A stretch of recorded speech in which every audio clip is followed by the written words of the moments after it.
Hey guys, TC Robson here, and welcome back to Leviathan, the last day of the decade.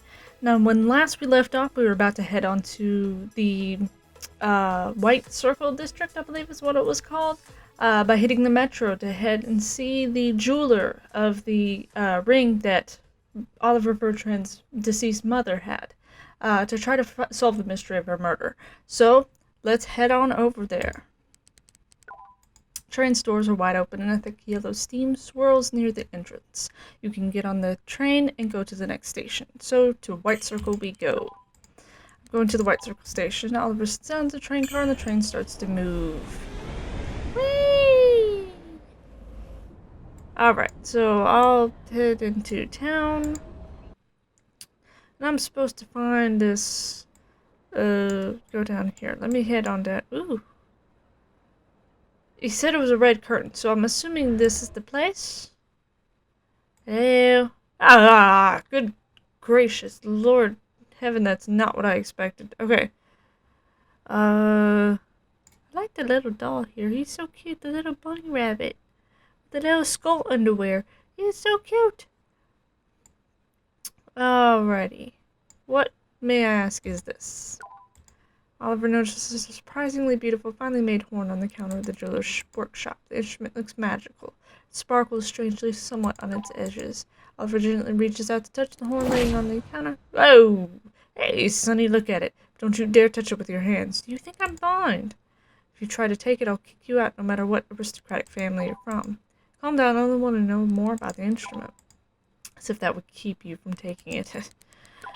I don't know how this instrument can help me, but something tells me there's a secret behind it. I might want to buy it. Well, want to purchase it? Maybe. I really don't need it. I'll give it to a friend. He likes old things like this. Okay, I'll take 16 gold for it. That seems reasonable to me. Yeah, I agree. I'll do it. Here's the money. Agreed. It's yours. You can take it. Alright. Cool. Hello. Looking for something, Sonny? I've been doing this for many years. Here in my shop there are all sorts of treasures. Runes, rings, amulets. Choose. A ring. No, I didn't come here to shop. Well, not now anymore. Take a look. Maybe you can tell me something about this ring? The seal is mine, but the ring itself is a forgery. It is too poorly made. Forget the damn ring. You better look here, pointing to the showcase. If you want to find the really good stuff, then you've come to the right place. If you buy two, I'll give you a discount. Big discount, Sonny. You can figure something out. We can always figure something out, my friend. The old man obviously doesn't want to talk about the ring. But he knows the ring is trouble, but he can't figure out why. Anyway, I have to talk with him about it, whatever the cost. Ask Franklin. No, those kinds of tricks won't work here. It'd be better if I just ask him. Listen, I need only a name. Only a name. A name. Everyone needs other people's names. And me, I also need something. Really, not that much if you think about it. What do you need? You, I see, catch on quickly to things. I want 30 gold, son. Not too much for an old family secret, right? If this is too much, you can work here until evening. You will be like my apprentice, fetching, getting things out of the fire. But here's the catch. Don't ask to leave before 8. It's difficult, but the secret is worth it, Sonny. If you want to know the secret, just figure out how to pay. I'll work for it. What is it worth? There, behind the shop is the entrance to the workshop. You'll polish the rubies for the necklaces. Also, I have no girly guest house, so you'll work till sunset. Got it? Got it. Well, not bad. So, we're agreed. Or did you change your mind? I agree to work for you till evening. Let's go to the workshop. I like you. You do what you say. You're not a lazy parasite. I can see that. I don't know how you got the ring and don't want to know. I work and you help me. Let's go. I'll show you what to do. See, I guess that wasn't the best idea. Christian will flip since I'm getting in so late. So, want to know who ordered that ring, Sonny boy? Listen, I'll tell you what I remember. You don't mind if I write down your story, do you? Write it down, Dick. It's all happened a long time ago. There were good times, not like now. Yes, 10 years ago, things were different. Don't think that I'm a grumbling old man, boy. Everything was different then. They knew me, talked about me, made orders. I had money. I had a shop. Got this whole another shop. It was near Questam Academy, and now lay across from the archive. One day I was sitting near the window working, and that bloody windsmut brought in a ring that wouldn't fit on her fat finger. She asked me to stretch it a little. I was resizing it when a carriage pulled up to the archive with some nobles in it. One of them was definitely Orvud. A rich man, his fingers in gold, his hair combed back in a thin mustache. Like them. Oop, missed that. Oh, I'm really on the right track. A woman followed. She laughed a lot, talking loudly, seemed to be drunk. Really, really drunk. What does she look like? Huh? Tall, about 30 years old, maybe less. She was beautiful. Lush brown hair. She was wearing a strange dress, but really they dress like that now too. That's definitely Mother. They were with another man. I knew him, yes, but I'd forgotten his name. I can tell you one thing, that rascal worked as a notary. Damn shit. Ugh. So they all went into the archive. They were gone for 20 minutes and they then came out. Seems like they had a friendly dispute. The woman yelled, "If I forget, then what?" Orvud laughed, replied, "I've already made you a gift you can't forget, or do women have that short of memory?" They came into my shop. "Master," Orvud addressed me, "what do ladies receive when you want them to remember you?" "You know," I replied, "a ring. Give her a ring and she will remember you forever." And then he ordered a ring for me. He asked me to make a ring from black silver, and the woman chose the stone. I thought she would want a ruby or an emerald, but she chose amber. Women are unpredictable. That's the whole story, Sonny. Everything makes sense, but one thing. What were Christian and Mother doing in the archive? Do you remember what they said? Did Orvud say something about why they needed to go into the archive? I think they were talking about a deal. Yeah, that's it, Sonny. You do know that copies of every document notarizing a deal should be in the archive, right? It's the law. Got it. Thank you. Thank you. Get out of here, Sonny. Go your own way, do what you want, but don't get me involved. As you can see, I'm in some deep shit, and if something else happens... Alright, so I'm supposed to head to the archive now. I don't know where the archive is, but hopefully you... here. Wait a minute. Is there anything else here that I need? What's down here? What's this bubble down here? Is that a cat fishing? A hunched over, wrinkled old creature sits on the edge of an old boat with a fishing rod in his hand. This proto-primal is a beast that looks like a small old cat, and he catches fish in the muddy water of the canal. White Circle is definitely not the most prosperous part of the city. There are tramps, beggars, and poor mudbloods everywhere here. And the proto-primals, of course, they can be found everywhere, though. Oliver goes out into the water and approaches the boat. The fisherman is dressed in rags and saying something under his breath. Good evening. Good evening, sir. The proto-primal fisherman looks at Oliver with genuine surprise and fright. It really does look like a cat. Hello. Good evening, sir. He licks his whiskers. The proto-primal continues to fish. What's up? I'm fishing a bit, sir. Come here at sunrise and leave at sunset when I take my rod to go home. So, you fish all day long? What else is there? I have a litter of kittens who all need fish. He licks his whiskers. Those are all mean. I'm just gonna go away. He's nice. He's just gotta feed his poor little kitty family. He's not a bad... I'm not gonna be mean to him. That's rude. The old man was right. This is the archive. Found it. Okay. I'm so close I can smell it. So, I would guess this is the guy I need to talk to. Hello. Professor Butterfly, District Archive of the Cistercius District. Reference department, stamps, and signatures. What hell's going on today? Okay, signatures, that would be notary. So he might be know something or something, yeah. What the hell's going on today? It's either a nasty old woman wanting to put her late husband's damn house in her name, or some redneck hicks, and now it's Pee-wee here. Just great, damn it. I'm gonna take a piss or something. Just a minute, it's important. The line for important things is through that door over there. And close it when you go through. There's a draft. Listen. Listen. There's something under his breath. Everything sucks. Howard promised me, gave me his word. 40 years we lived together and so much. Ugh, well, I don't give a damn. Time to move underground. There's your new home. Motors and written that. Or two, sign the certificate of thank you. Would have been nice. Get in line. It's not your turn, bitch. Afraid I'll stay in here all day, listen to him complain. Hey, you! Listen to me. I have an urgent matter. I don't want to waste time arguing. Got it? Is that so? Calm down. If you start yelling, you'll end up yelling in the street. So shut up and smile, please. Well, what is it? What's your question?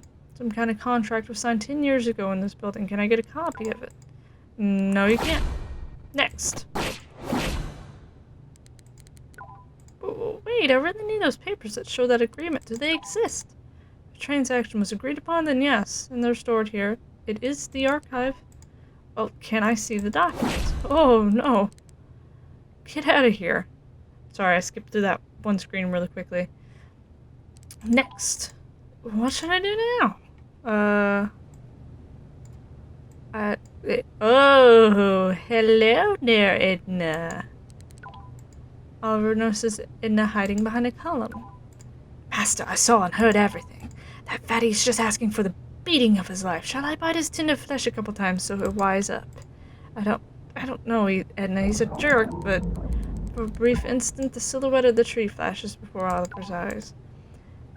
I don't want to do him any harm. You are surprisingly kind, sweetie, but if you want to know my opinion, spilling a little blood wouldn't hurt right now. Oliver, how are you planning to act, man? What an amazing name. Let's help him. And what if we should help him somehow? He's the way he is because he's had a harsh life. Maybe we should have a heart talk with him. Are you sure, sweetie, that this piece of meat has a heart? I could try to find it in the fat rolls of his stomach. Edna, again? I said we'll help him. If you haven't noticed, the word help is not at all similar to the word kill. Master, you are kindness incarnate. As you wish. And it disappears in the thin air. Hey! Oof, it's hot. Let's talk. Let's just talk. About what? What is there to talk about? What are you talking about? You people have already burned me out with your silly requests. Hooray, they say. All day there's no time to fart or breathe. Tired already? Ugh, well. What do you think I sit on my ass all day and swat flies? Well, I used to think that once, but that's not how it is, damn it. What's it like? Preface this, preface that, rush over here, rush over there, and make sure you're at your desk by 9 with your stamps and signatures. Ugh. Seems like I accidentally touched on a sore subject. Come before dawn, turn on the lamps and go. By lunchtime, I'm already bushed. Sit down for a rest and look up to see these dirty people. Hey, maybe I can help you somehow? Yes, you can. Clearly you can, but why did you suddenly decide to help me? Do you need something? Everyone needs something, Preface. But your requests go unheard except for me. People are selfish. Nobody wants to help his neighbor. Okay, listen. There's a shop nearby with earrings, beads, and such. What do you mean? My daughter's birthday is in 4 days, but I can't leave. My daughter wants a toy. If you run down to the shop and buy a present, then you'll get what you need. I'll help you, Preface. He wants me to buy a gift for his daughter from the jeweler's shop. Great. He'll get exactly what he wants. Alright, so where would that be? Here? Door studded with dark iron plates. Okay, so that's probably, yeah, with the archive. Oliver glances at the nice-looking toy that's laying on the store's counter. That's probably the kind of toy that Preface's daughter would like. Oliver looks around in search of a salesman. Ah, you want something, Sonny? This toy, how much does it cost? Aren't you old for toys? But if you want it, 4 golden coins and it's yours. Here, take the money. Thank you. Oh, thank me. Take it off the counter. It's the last one. Hi, Profess. Check it out. Ah, you. Just took one good turn. This unpleasant fat man changed right before my eyes. Should buy my daughter a gift? I'm not rushing you. Just hold on. Wow, that's just thank you. How can I help you now? Just say it. Professor, I need access to the archive and all the documents that are in it. Can you arrange that? Of course. See that room? Go there. I'll come in after a few minutes and bring you everything you need. Thank you, Professor. Alright. So inward we go. Over goes the door and reaches for the handle. It's already quite late. My guardian's already starting to worry. I have to finish my business here as soon as possible. Go into this room and won't leave until I find all the evidence I need. See ya.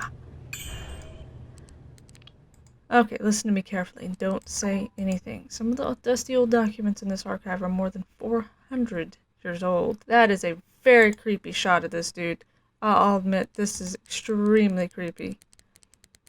But, if I remember correctly, you say that the document you need is less than 50 years old. That will make it easier to find.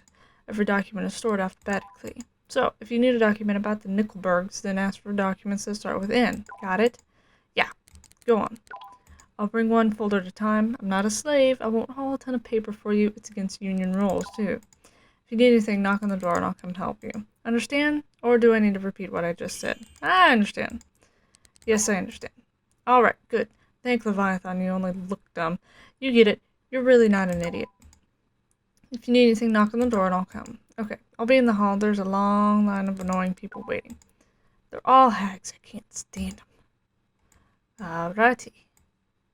So, quiet clucking is heard behind the bars. Is that a chicken? It's impossible. What is that chicken doing here in the archive? Or stands near the bars? Take a closer look. Oliver peers into the darkness. I don't see a damn thing, but it sounds like a chicken in there. Chicken kicker. Is that like a Fable reference? Chicken. Oh, crap. The tree's probably gonna knock me off. It'd be my luck. I'd end up having to I'd get killed by a tree. Some moral tree of morality or whatever, because I kicked a chicken. Be my luck. Okay, yeah, so that was the wrong thing to do. Yeah, frickin' chicken. Any document, just choose the letter. Last name, so would it be under Orvud, or would it be under Bertrand? I'm gonna go with Orvud. OPQR, so it'd be in here. Let me list the letters. Other letters. Oh. Okay, so, auto, here it is, Orvud. Okay, I have to see if there's anything important to investigate. There's a large book in this folder with a pretentious name, dedication of the undedicated, the Orvud family curse, and here's a document labeled sales agreement. Okay, let's see what this big, bold, pretentious book is. The book was printed using the Orvud printing press. Crest is embossed on the front cover. Okay. Let me read through this really quickly. In this world, there are worlds that always cultivate knowledge that are available to only a few, even if they are not kept secret. The story will read as you'll read our such words. Keep them to yourself. Once upon a time, when the dawn's light had just risen over the Leviathan and the temple of every god was just built, our first patriarch, Austin Orvud, approached the Cohens of the temple. He asked the Cohens to give him a secret power. He pleaded night and day and promised them a great reward, and the Cohens consented. Unknown to the people, ritual was performed. Austin Orvud drank the boiling blood of the Leviathan itself, and a shadow was born from its swirling darkness. A shadow was born from its darkness. Really? What does that even mean? So, the shadow, that would probably be the person, like, okay, you have, what was his name, Christian? He actually is fine, but it's the shadow, I guess, maybe, that killed his mom instead, because I think that's what it was called when we saw the scene where his mother has just died. They called it the shadow. So it was born from this ritual with the Leviathan. Okay, our patriarch lived in the temple many years, and he left a completely different person. When he returned, Austin gathered members of every family to his house and made them drink his blood. All who drank of the patriarch's blood gained a secret power, some of the power that Austin received in the temple. Protectors appeared behind their back, half-demon shadows that exposed the dark sides of their master's souls. So I'm trying to figure out if the shadows are separate from the person, or if they're just, like, parts of the person, like split personalities. From that moment on, families would ascend dramatically, only to experience a terrible downfall soon after. The Cohens were faithful. The Orvoods received the power that the patriarch asked for, but power at what price? It turned out that slowly the shadows started to cloud their masters' minds. So I guess it's kind of an attachment to the individual host, not necessarily with a, how do you put it, like the person that summons it or the person that does the rituals involved is the human host of it, but it only has a certain number of power that the human host lets it until, as it says here, it starts to cloud the master's minds. They would whisper terrible things by wailing about being mighty, filling rivers of blood and ruling all creatures. The Orvoods slowly went mad, and the patriarch was more so than anyone. The Orvoods started a war against the other families, trying to take all of the power for themselves. The bloody uprising lasted 7 years, until finally the Orvoods were defeated. Austin Orvood was beheaded at the foot of the tower. The whole family was overthrown at the foot of the tower. The Orvoods were thrown out of the council, expelled, and cursed. Of all the families, only one was not afraid to lend a helping hand to the outcast. The Bly family came to the fallen family's defense and made the Orvoods their vassals. The Blys and Orvoods were now connected. To this day, we remember the service rendered to our family. The temporary alliance became a powerful union that has strengthened since the war. After almost 300 years, the Orvoods were able to return to the lower chamber of the council.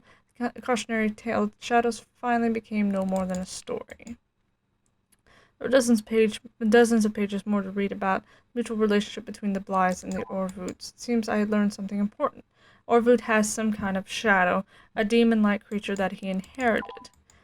I'm thinking of that night when my mother was killed. Like I said, I'll always remember that there were two killers, but now everything is falling into place. Orvood wasn't alone that night. He came with a shadow. Okay, so that answers what I was wondering, if it is a separate entity away from the human host. So apparently it is separate. But it does retain some control over the human host itself.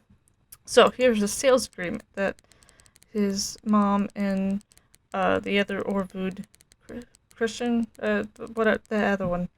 This document is notarized signatures. Okay. It says, Christian Paul Orvood, party of the first part, and Sherry Hirschblad Vertran, party of the second part. Hirschblad. Obviously, that's my mother's maiden name. Next, the object of the transaction is the right to adopt Oliver Vertran, the son of Roger Vertran and Sherry Vertran.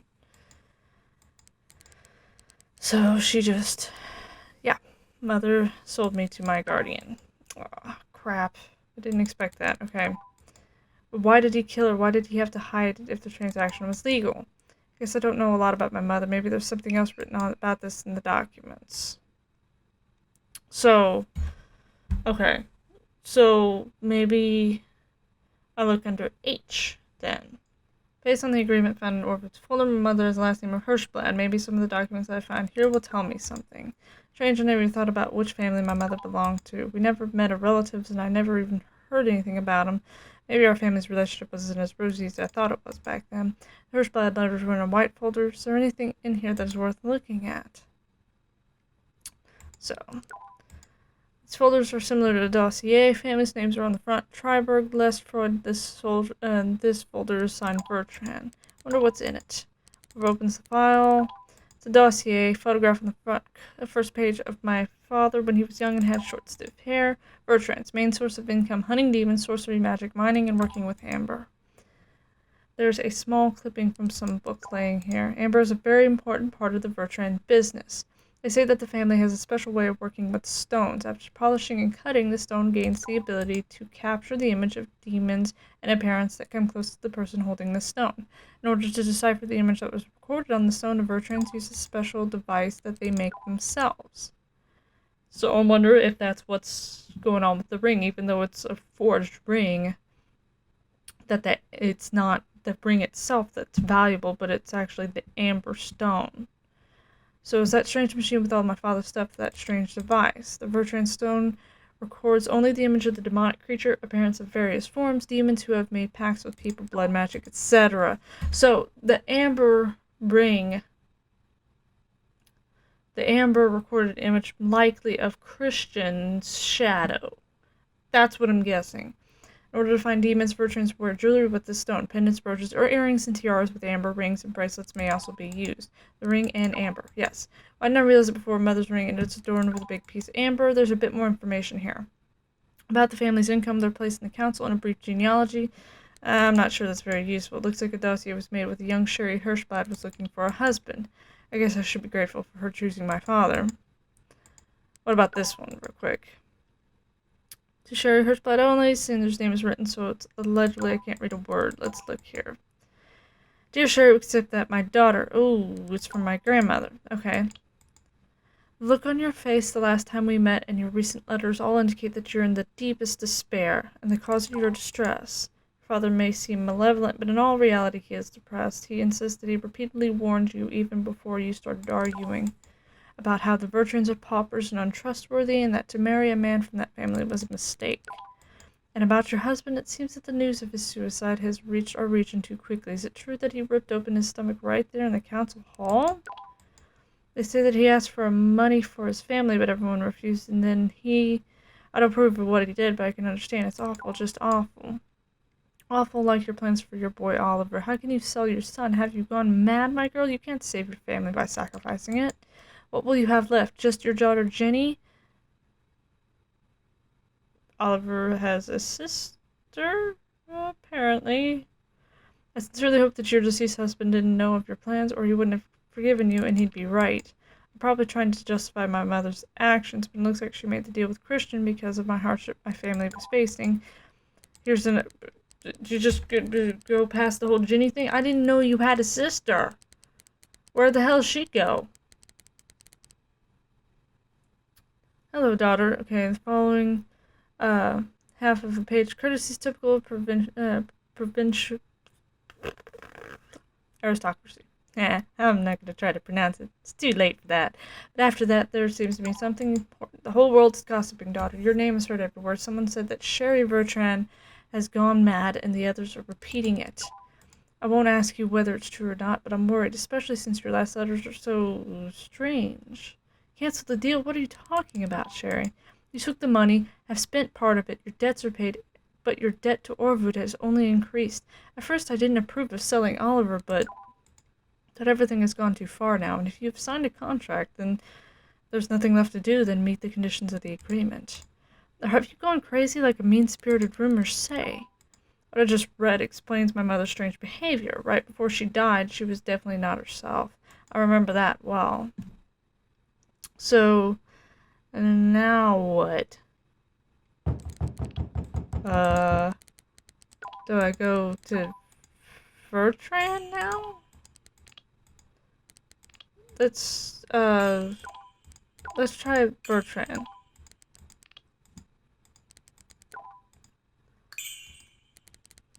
That would be the apparatus. Is this the thing that the mother wrote about in her records?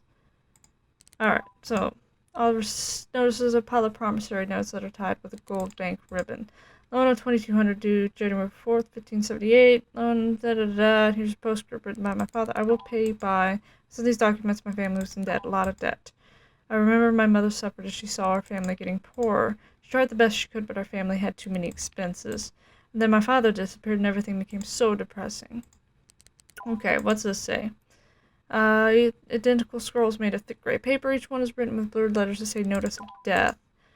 Whose death? Mother's. It says hunters notify Sherry Bertrand of the death of her husband and hunter Roger Bertrand. Yeah, you didn't know that? That's what they said before. Dude. That's what they said before. Because he was the one that committed suicide. Something else is written here. Date and death between 10 and 11 in the morning. Mother was killed near the end of August 1578. That means my mother may have known of my father's death. Okay, what if she really knew? What if she behaved strangely to try to hide the truth about father from me? And if that's true, then I can't even imagine how she kept going. Next line, cause of death, suicide. You just read that! You just read that. I don't believe my father... Okay, so apparently this information has a certain order to it where you would look up the Orvoots, then Vertran, then Hirschblad, as opposed to the way I did it, which was all cattywampus, I guess. Okay, I don't believe that my father would take his life. You'd be pretty desperate to kill yourself. And what about your sister? There's more notes. There's no chance to revive. Due to the nature of his injuries, died within 2 minutes. Okay. So, dossier that my mother made for my father says the Vertrans used amber to record images of demons and use a special machine to make the image appear. I bet this apparatus is one of those machines. So, use it. Can I, like, bring this? Inspect. Like. Yay! I didn't think that would work. Okay, I wonder if the stone has anything in it that will show who the criminal is and will make the image visible.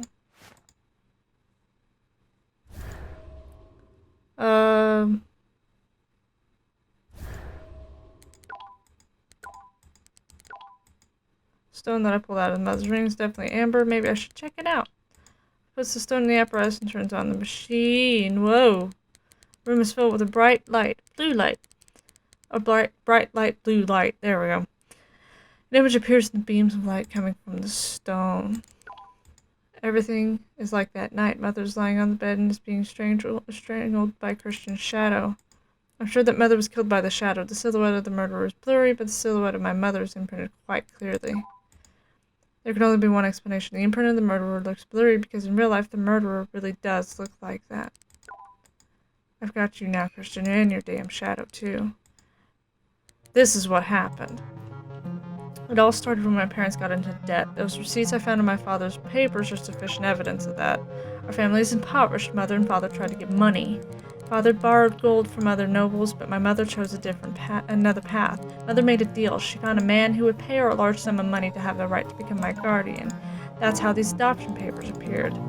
I'm sure that she did this with the best of intentions. Most likely my mother thought she was saving our family from disgrace and poverty. And she was obviously afraid of telling father that I would be given to another family. But eventually that was what killed him. It says in the death certificate that father killed himself, and I understand why he made that decision. And so the money disappeared and debts grew. Eventually, even the most generous nobles stopped lending him money, and not seeing any way out, he went to the council to ask for a loan. Father was a proud man. He may have been able to bear being publicly humiliated if it had had some result, but he was rejected on the council steps and killed himself. I still remember the lines from that strange, disturbing message. Someone said that Sherry Bertrand went crazy. That's what happened. Now that I'm grown up, I clearly understand that Mother went crazy, and I have no idea what was going on in her frenzied mind. Based on the letter, she backed out of the deal, and that was what motivated the murderer. Maybe my guardian didn't want to kill her. If the book that I found with the Orvoot documents is correct, Shadow could have dealt with Mother without Christian's intervention. On one hand, this makes him less guilty of the crime, but on the other hand, their history with the Shadows has been forgotten some, and if I make the crime public, then it will shatter the Orvoot's power forever. I'll bet you, Christian, that you didn't know that it would end this way. I swore long ago that I'd bring you to justice as soon as the right moment came along, and that moment has come. The only thing that I still haven't figured out is the documents that I found in the leather bag. What would the Orvoots want with all those children? Hey, are you asleep? You're just sitting there with your eyes closed and mumbling. You haven't been drinking, have you? If you have, then get out. If you even think about dying here, I'll kill you. I don't need dead bodies here.